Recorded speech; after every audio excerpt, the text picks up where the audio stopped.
we asked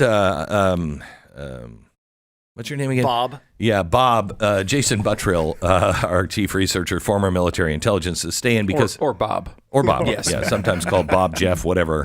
But I wanted him to stay in because we were talking about quantum computing and how far that is. Stu, explain what Google just did again.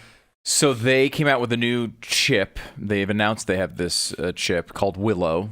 It was able to complete a problem in 5 minutes, while the same task would have taken today's supercomputers 10 septillion years, which is longer than the universe has existed.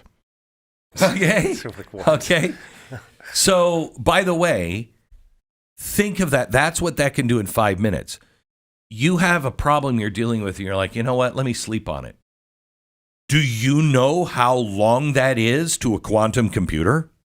When by the time you get back, it's like, who are you again? Right, I mean, it's already like, evolved. It's so far ahead. Okay. So everything's about to change. We started to talk about this because of the drones over New Jersey, New York City. We think they may be something new technology that we have, and others may have, that we have reverse engineered. That's what has been planted in our heads here for a while. But war and everything else is going to change. And this time it's going to be, even if it doesn't get to nuclear war, it's going to be horrifying. Absolutely horrifying. Everything that we have, aircraft carriers, everything else, that's done. It's done. Now let me take you through this. The British, when we fought in the Revolutionary War, they were like, what? These animals, they're savages. They won't line up so we can shoot them. Right? We used our brains instead of everybody else's bodies, and we won. But that changed war. Then the next war we had that was really horrifying was the Civil War, and that was horrifying to Americans. And I know from diaries in the family, my great-great-great-grandfather who fought for the Union was he came back. He was in Andersonville, and he came back, and he was never the same. And people weren't the same after that because of the 600,000 dead in our country at a time when we had how many million? 3? I mean, the blood was just everywhere. Then we had other wars, and everybody was pretty much okay. And then the big one was World War I, because we went out on the battlefield. Remember, the Gatling gun was not used in the Civil War because everybody thought it would be a waste of ammunition. Wow. That would have solved things pretty quickly if one side or the other would have had that. But we come with a Gatling gun and we bring it on the back of a wagon dragged by a horse. Okay. In World War I, that's all now mechanized, and no one saw that coming. No one knew what that was going to be like. People had started to make tanks. We started to use air warfare. We started to use gas and science. All of this stuff was used, and people came back and literally were shell-shocked for the rest of their life. They had never seen anything like that. The quickness of death changed war forever. Then World War II happens, and we fight it pretty much the same way. What affected people for a very long time was war. They were affected just like everybody else in every other war and every other epic. However, you were really set back if you walked into one of the concentration camps and you saw how science was being used, or you witnessed the explosion of the atomic bomb. You never recovered from that. And I know this used to be top secret. This is from Major Robert A. Lewis. He was on, was it the Enola Gay that bombed Hiroshima? Yeah. Right. Yep. So he was on the Enola Gay, and he was the navigator, I think. And his job was also to make notes of what was happening. This is the original text from the Enola Gay in his handwriting. He says 0730, we are loaded. The bomb is now alive. It's kind of a funny feeling knowing it's right in back of you, knock wood. We started our climb to 30,000 feet at 0748. Well, folks, it's not long now. At 18,500 feet, I said on autopilot for the last time until bombs away. I checked with the crew at 20,000 feet. So far, everything is satisfactory. We've just reached our altitude at 0830. He's saying, with a report primary target is the best target. Everything is going well so far. It looks like we're making the bomb run at Hiroshima. Right now, we are 25 miles from the Empire, and everyone has a big, hopeful look on his face. Okay. It won't be very long before it happens now. So he says there'll be a short, because he's taking minute by minute what's happening. And he writes at the bottom of page 5, there'll be a short intermission while we bomb our target. So they drop the bomb. They have to be up 35,000 feet, and they turn the plane. You know, they're trying to beat hell away from it, but they also need to observe it. He said, here's a brief blow-by-blow description of the bombing run. We turned off our IP and had about a 4-minute run on a perfectly open target. Tom scrutinized on his briefed AP and let go. For the next minute, no one knew what to expect. The bombardier and the right seat jockey or pilot both forgot to put on their dark glasses and therefore witnessed the flash, which was terrific. Then, in about 15 seconds after the flash, there were 2 very distinct slaps on the ship. Then there was this physical effect we felt. We turned the ship so we could observe the results, and there in front of our eyes, without a doubt, was the greatest explosion man had ever witnessed. 3 exclamation points. The city was 9/10 covered with smoke of a boiling and large column, a white cloud in less than 3 minutes. It undulated with buildings and fire as they were blowing up. Then that undulating cloud reached 30,000 feet and then went to at least 50,000 feet. I am certain the entire crew felt this experience was more than any human had ever thought possible. It just seems impossible to comprehend. Just how many in Japan did we kill?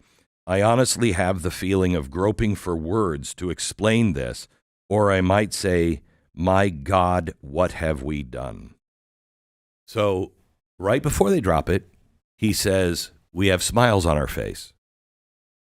3 minutes after they drop it, he says, my God, what have we done? So this was the next big change in war. But it was really, up until the 80s, it was theory. Nobody had really seen it. We knew it was going to be bad. We were afraid of it. But only the people who actually witnessed it said, dear God, what have we done? Okay? That changed war. That changed everything. Since that day, we have all been saying, let's just not get to nuclear war. In the 80s, we all learned from the movie The Day After, which was on TV, and Gorbachev and Reagan both came together and said, this can never be fought because it can never be won. We thought we were past it. Now we're there again. But that's not what war may look like this next time. It may get there quickly, but that's not what war this time is going to take the breath of everyone away because it won't be humanized. It's beyond mechanized. It's computerized. And so now it will happen at such a rate of speed, you won't be able to comprehend. Do you agree with that? Oh, completely. And what's interesting to me and hearing you read that, I'm actually more interested in his comments before they drop the bomb. less so Yes. on afterwards. Because before, remember, like if you've watched Oppenheimer, the scientists didn't know what was going to happen. Yeah. They were like, it's either going to be a big explosion or it's going to be a chain reaction and the entire world's going to combust and we're Right. all dead. So they didn't really know. They're like, what's about to happen?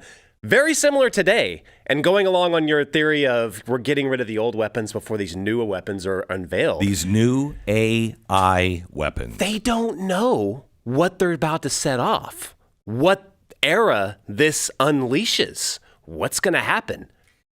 Do we happen to have the audio? We played it a few days ago. Guy from San Francisco told me about buying Bitcoin, and I didn't. Mark Andreessen. You remember him because of the $1 billion you That- lost by not I think it listening was to him. $2 billion sorry. now that my I gosh. would have been worth had I listened to Mark Andreessen with personal advice. And I'm like, what does he know? Anyway, A lot, a lot, apparently, yeah. a lot more than me. We had it a couple of days ago. Let me take a 1 minute break. See if you can find it real quick, because this is stunning. What the White House told him. It's why you notice all of a sudden Silicon Valley was like, yeah, you know what? I think I'm for Donald Trump. There's a reason, and he is the first to spill the beans on it. We're just looking up to CNN. It's talking about these drones. The White House says that they don't know what it is, but there's nothing to worry about. How could you possibly say that? That New Jersey rep, I think he was a Democrat. Yeah, he was like, this is unacceptable that we can't identify them, some of them. But then he follows it right back up, just like you said, with, yeah, but we're not concerned that it's a public. How would you know that it's not a public safety threat? Unless someone high up told you, weird. hey, don't worry. So weird. So weird. Okay. So let me show you how close we are to absolute insanity. This is Mark Andreessen on Barry Weiss, just I think last week, talking about a meeting last fall at the White House talking about AI. Listen. We had meetings in D.C. in May where we talked to them about this, and the meetings were absolutely horrifying, and we came out basically deciding we had to endorse Trump. Mark, add so little color to absolutely horrifying. What did you hear in those meetings? They said, look, AI is one of these technology. AI is a technology basically that the government is going to completely control. This is not going to be a startup thing. They actually said flat out to us, don't do AI startups. Like don't fund AI startups. It's not something that we're going to allow to happen. They're not going to be allowed to exist. There's no point. They basically said AI is going to be a game of 2 or 3 big companies working closely with the government. And we're going to basically wrap them in I'm paraphrasing, but we're going to basically wrap them in a government cocoon. We're going to protect them from competition. We're going to control them, and we're going to dictate what they do. And then I said, I don't understand how you're going to lock this down so much, because like the math for, AI is like out there and it's being taught everywhere. And, they literally said, during the Cold War, we classified entire areas of physics, and took them out of the research community, and like entire branches of physics basically went dark and didn't proceed. And that if we decide we need to, we're going to do the same thing to the math underneath AI. Wow. And I said, I've just learned 2 very important things. Because I wasn't aware of the former, and I wasn't aware that you were, even conceiving of doing it to the latter. And so they basically just said, yeah, we're going to take total control of the entire thing, and just don't. And what was start their startups. and Mark? What was Steel Man for the listener? Like, what was their argument? Why? So this gets into this whole all these debates around like AI safety, AI policy. So there's sort of several dimensions on it, and I'll do my best to steel man it. So one is just like, to the extent that this stuff is relevant to the military, which it is. Like if you draw an analogy between AI and autonomous weapons being like the new thing that's going to determine who wins and loses wars, then you draw an analogy to in the Cold War that was nuclear power, and that was the atomic bomb. And the federal government, the steel man would be the federal government didn't let startups go out and build atomic bombs. Right. You had, the Manhattan Project, and everything was classified. And, at least according to them, they classified down to the level of actual mathematics. They tightly controlled everything. And look, that determined a lot of the shape of the world. Right. And so there's that. And then look, there's the other, that's part one. And then look, I think part 2 is there's the social control aspect to it. which is where the censorship stuff comes right back, which is the exact same dynamic we've had with social media censorship and how it's basically been weaponized and how the government became entwined with social media censorship, which was one of the real scandals of the last decade and a real problem, like a real constitutional problem. That is happening at like hyperspeed in AI. And these are the same people who have been using social media censorship against their political enemies.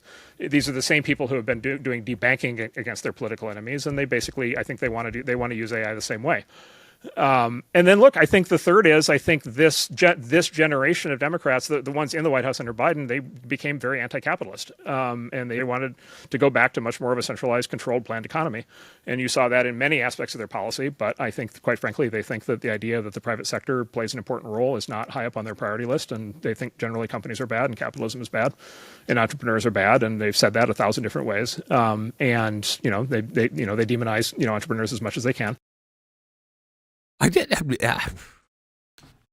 I mean, that's kind of like the Pentagon coming out and saying, "Oh, by the way, UFOs are real."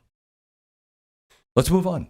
I mean, what he just said is, it's true, and the first one is the only one that you go, okay, well, I kind of see that. You don't want people making nuclear weapons, but you're not going to. It will only be very, very, very big companies, because it'll be quantum computing with AI that will control everything. So that'll only be government level or Google level kind of companies. That's scary enough. But then when you put on top of that, you put what he said, then there's a social control aspect. Oh my gosh. The world's about to change.